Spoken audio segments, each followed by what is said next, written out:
Alright, this is how I have my rabbit set up.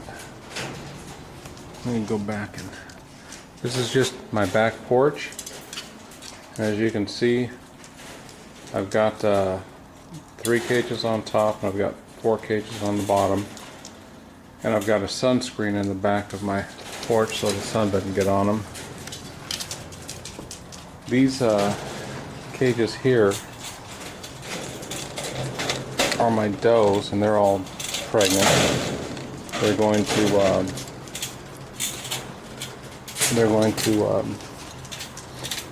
have babies on Halloween, and it is the 8th of October right now, so they're pregnant. I keep my boys over here.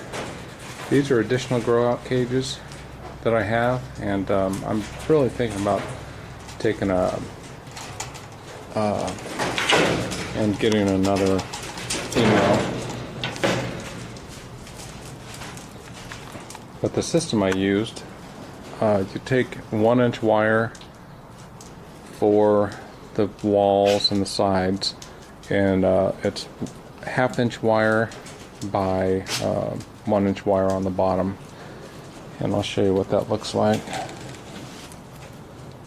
There's 2 sides to this. One side is going to have 1 inch apart, and the other side is going to have the 1/2 inch apart, and you use the 1/2 inch apart up.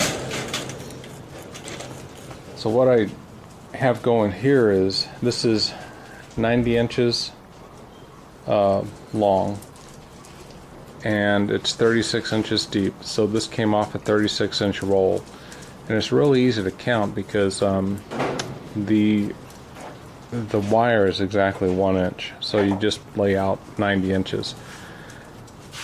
So for the front of these, I like my breeding rabbits to have more room, so they're 30 by 36 by 24 inches tall, because they get up and stretch to the top sometimes.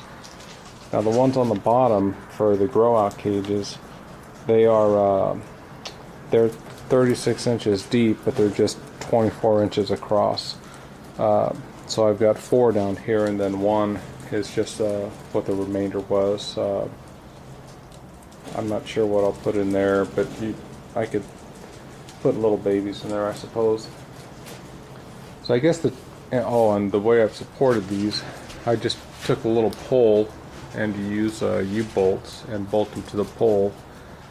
So this thing is just bolted on the sides. The floor is 16 gauge welded wire, and the sides, you really have to order it or go to somewhere that specializes in wire. You can't go to Lowe's or Home Depot, but it's 14 gauge, and you can't use anything smaller than 14 gauge.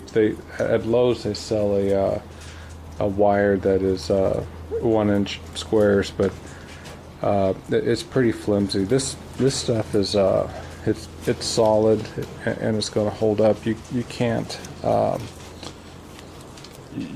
bend it. It's not going to give or anything like that. So it's pretty solid, and it's going to last.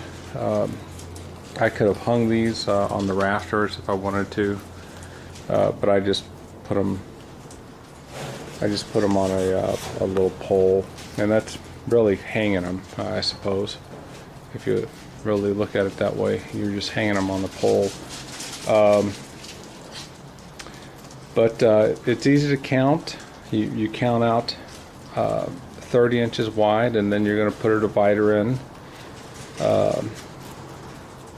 On the back, you're going to go 3 or 4 inches long, because I use trays here. So you're also going to put a little divider in between. And on the bottom, just put a little strap, maybe 4 squares wide in the front, 4 squares wide in the back, and that's gonna be what the tray sits on. You don't need a full sheet on the bottom.